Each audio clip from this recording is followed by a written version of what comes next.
గుంటూరు జిల్లా చిలువూరులో దారుణం జరిగింది. ప్రియుడితో కలిసి భర్తను భార్య హత్య చేసింది. ఆ తర్వాత గుండెపోటుతో చనిపోయినట్లు నమ్మించేందుకు ప్రయత్నించింది. అయితే కుమారుడి మరణంపై అనుమానంతో మృతుడి తండ్రి పోలీసులకు ఫిర్యాదు చేశాడు. దీంతో అసలు విషయం వెలుగులోకి వచ్చింది.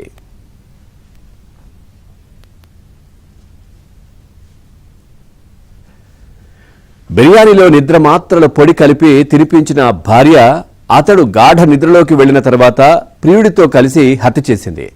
మృతదేహం వద్దే రాత్రంతా ఫోన్ను వీడియోలు చూస్తూ భార్య గడిపినట్లు కూడా పోలీసుల విచారణలో తెలిసింది.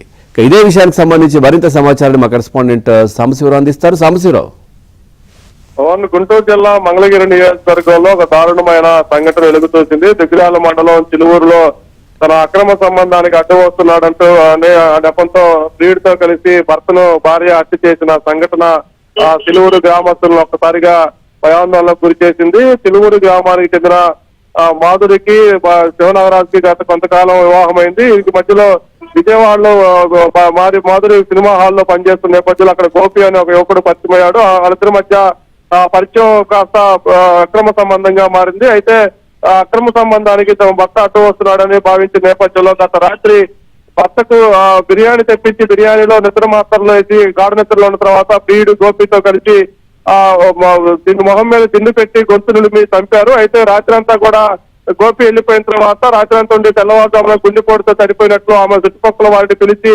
ఏడవటం ప్రారంభించిన నేపథ్యంలో భర్త శివనాగరాజు గొంతు పైన మెడ దగ్గర రాత్రుల నేపథ్యంలో అతనిపై హత్య జరిగినట్లు కూడా స్థానికులు భావించి పోలీసులు సమాచారం ఇచ్చారు. అయితే ప్రస్తుతం భార్య మాధుని పోలీసులు అదుపులో తీసుకొని విచారణ చేస్తున్నారు. అయితే అక్రమ సంబంధానికి అడ్డు వస్తున్నారని చెప్పి భార్య ప్రియుడి చంపినట్లు పోలీసుల వద్ద నిర్ధారణకు వచ్చినట్టు తెలుస్తుంది. స్వామి.